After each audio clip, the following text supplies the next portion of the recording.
Dear humans, I stand here today not for myself, but for every tail wagger, sloppy kisser, and curtain ninja. I stand here for each one of the thousands of dogs and cats killed in shelters each day, asking you to join our cause and help us make sure every best friend has a chance to meet one of their own. With Best Friends Animal Society leading the charge, and your help, we can save them all.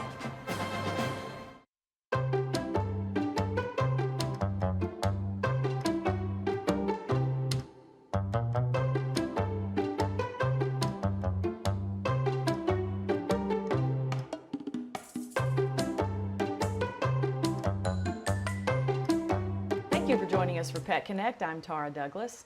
We had a wonderful week and weekend so far in the animal rescue world. We had a great spay and neuter voucher sale. Thank you to everyone who came out to buy vouchers at the sale this past Saturday, and thank you to all of our volunteers that worked at the sale. We also had 10 dogs that were able to leave the Sylacauga area and go to a rescue in New York to get adopted up there. So we're so happy anytime we can see some of the dogs that leave our shelter. And Darla, you may have seen lots of posts about her. Darla was one of the dogs that got to go. She is our longest resident. She's right there in the center of that picture. And she was our longest resident at the Sylacauga shelter. So we were thrilled to see her be able to go to New York. And we are hoping that she'll get adopted very quickly, but she's super excited about being one of the dogs on that transport. We also have another transport that'll be leaving next week for New Jersey, so I'll be able to report to you about that. But we very much appreciate all the volunteers that help us find homes for all of these dogs and help us get them to these rescues and help us find them a home. And it helps clear out the shelter a little bit so the shelter staff can have a bit of a break as well. But we're going to shift gears today. We always talk about dogs and cats, and I have occasional horses and occasional snakes that we talk about on Pet Connect. But today I have Britney Abbott here. She's from Heritage South Credit Union, and Britney and I are doing Leadership Sylacauga together, and I heard her story and thought that I just had to have her on here. So we appreciate you coming on the show. Thank you for inviting me. Now, Britney, you have pretty much the entire barnyard at your house. Yes. So let me see if I can get this straight. Britney has chickens, turkeys, geese, ducks, peacocks, quail, goats, and you got a dog and a pig. Does that cover it all? I think so. It's hard to know when you have that many animals, right? So let's talk about, how did you end up having a farm with all these animals in it? We started about 2.5 years ago with 8 chickens. Okay, and you were just telling me, how many chickens do you have now? Around 200-ish. Okay, so how did that grow? You start with 8 chickens, and all of a sudden you've got 200 in a couple of years. Some friends of ours were downsizing their flock, and they gave us 7 hens and a rooster. Okay. Me and my husband built a pen and fell in love. So imagine that pen has had to grow quite a bit. Yes, that original first pen we built, which was a 8 by 12 foot pen, I think we're up to like probably 30 different pens and coops now. Had you been around chickens before? I had been around them, but I had never owned chickens. Okay. So did you know you were going to fall in love with these chickens, or was that a surprise to you and your husband? It was a surprise. My husband has had chickens before, so he was like leading the charge on taking care of them, but I fell in love with them. Now, what about the kids? Do they help with the chickens? Do they love the chickens? If I ask. Okay. My 8-year-old, she loves to name them. Okay. They like them when they're chicks and they're babies, and they'll get out there and help build pens, and they don't really care about the chickens. They love the goats and the dogs and the peacocks and the pig and stuff like that.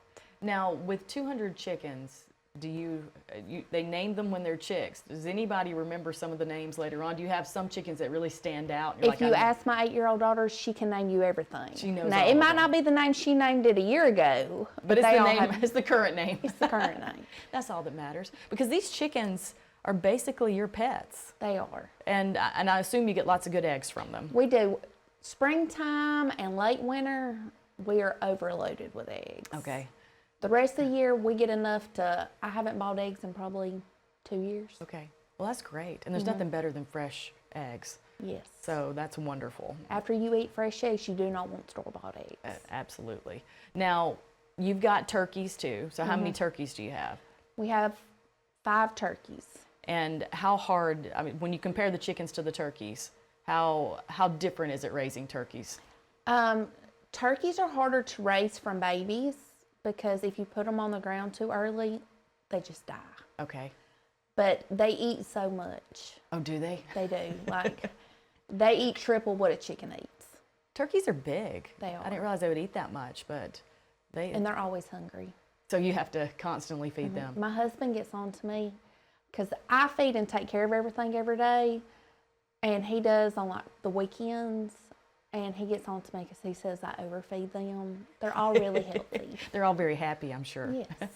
Now, is that the same with your ducks and your geese? Do ducks and geese eat very much? They eat about the same as a chicken. Okay, so they're easier. Yes. In general. Now, let's talk about though with the peacock and the quail, or the peacocks. How many of each do you have? I have one grown peacock and 4 pea chicks. Okay. That I hatched this spring. And then the quail. We have 8. And those are kind of unique animals to raise. So what got you into peacocks and quails? The peacocks, I just always loved them and wanted one. And I have a friend who breeds them, and he gifted me my peacock for Christmas. Okay. December will be 2 years ago. And he also gifted me with some eggs this year to put in my incubator, and I was able to hatch 4 pea chicks. And how big are they now, and how complicated is that compared to the chickens versus a peacock or peacocks? My pea chicks are about this big, and they're only 2.5 months old. So they get big fast. They do, but where chickens you can put on the ground from the time they hatch, peafowl can't be put on the ground till they're 4.5 months old. Now, is that similar to turkeys? Yes. Okay. You have to raise them in cages off the ground. Okay. And so you've had to figure out new enclosures and Yes. different cages. And move stuff around so my pea chicks never touch the ground. And you said how old before they touch the ground? 4.5 months old. Okay. So that'll be interesting when you've got all the big peacocks roaming around. Yes. So I moved my geese down by my ducks last weekend Okay. to open up a 10 by 10 dog kennel we've turned into a pen to get it ready. So in a month and a half, I'm able to put my young peafowl in there so that I can transition them in there to with my male peacock, because I don't know how he'll do with the smaller ones. So what kind of personality do peacocks have? They're really interesting to watch. Like, they dance and very curious. Like, they'll follow you around. He does not let me pet him as much as I've tried over the last 2 years, but I hatched a pea chick last year that like bonded with me, We got some pictures of some of your creatures coming up here. and it would follow me around everywhere. Okay.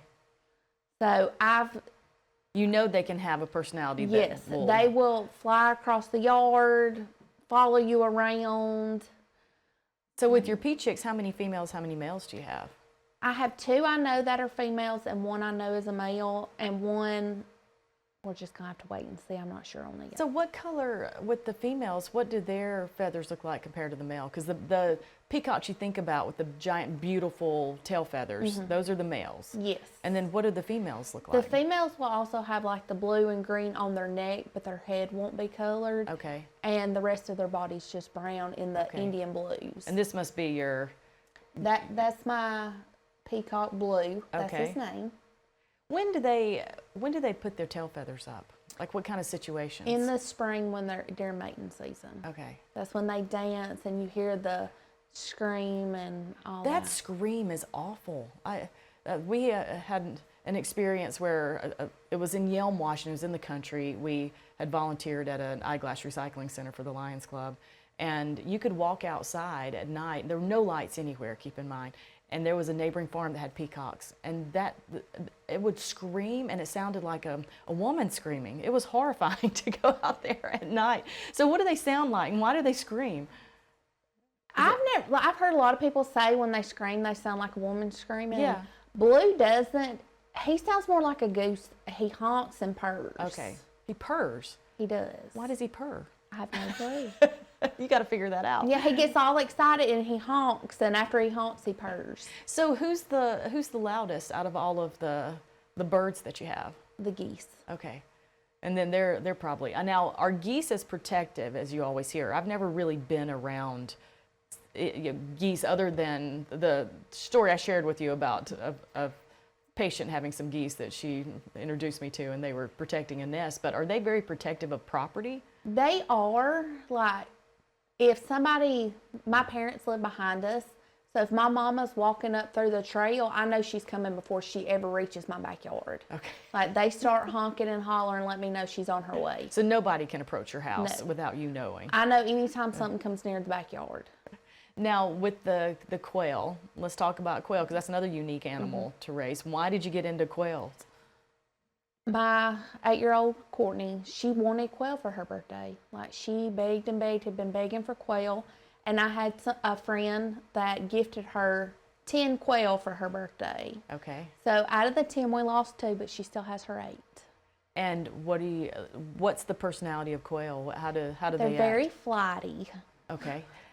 You have to be careful not to scare them. But they're just fun to watch. We just drug up tree branches and old flower pots and stuff and put in their pen, and they hide under them, and she enjoys going in there and collecting the quail eggs. Okay. And they learn so much about They these do. animals and how to take care of creatures when you've got all these animals like you have, and kids that can fall in love with different ones of them. Yes. So we covered all of the birds that you have.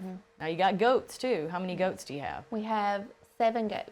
And then what got you into goats? How long have you had goats?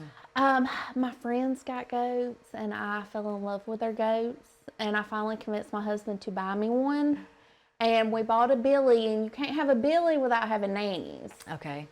And so we bought one nanny, and then I was like, I just want one more.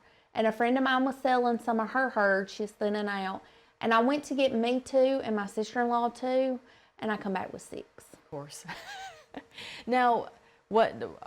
Obviously, all of your goats have names. Yes. And are they nice and let you pet them? Or Yes. they? So they're like pets They out are. there. And what does now you have a dog and you have the pig. What does your dog think about all these animals?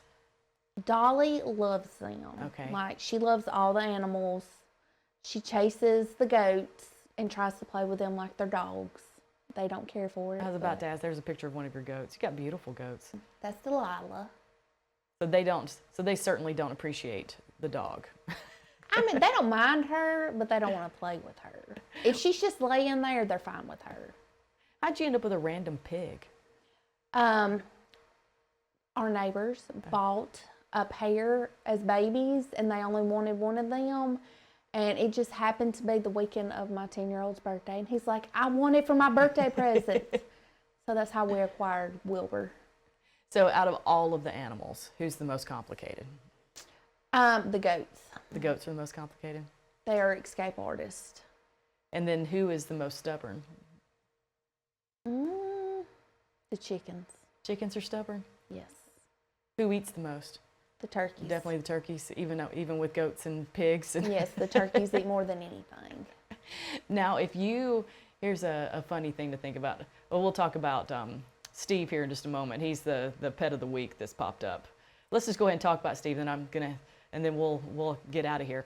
Steve is about 40 years old. He hasn't been at the shelter long, and he was an owner surrender, basically. He was picked up by animal control, and his owner did not want to pay to have him come back home. So he needs a home. He's a very sweet dog. He is available for adoption. He's fixed. He's got all of his shots. He gets along with other dogs. He loves people. He does not care for dogs that have a lot of energy, though. And he does not like to be picked up. So he's not going to be a lap dog for you. But come out to the shelter this weekend. We're back to our normal dog walking time from 11 to 1. So come out and meet Steve, and let's find him a home as well. And quick, Brittany, before we go, if you had a mayor race out of your dogs, not your dog, but all of your animals, who do you think your animals would elect as mayor of your barnyard, since we've got our elections going on right now? I would think they would me, because I'm their favorite person, because I'm the one who takes care of them every day. Well, good. I would hope they would elect you as mayor out of all They of them. meet me in the yard every day when I get home from work. Well, we appreciate you coming on and sharing your stories about your barnyard. If you get more animals, we'll have you back on. You can tell us your new adventures in barnyard antics. But I'm hoping to acquire a mini donkey at some point in the very near future. okay, well That's my goal. That sounds good. I've never talked about a donkey on here before. But thank you so much for joining us for Pet Connect, and thank you again, Brittany, for coming on. Thank you for inviting And we'll me. have more Daybreak after these messages.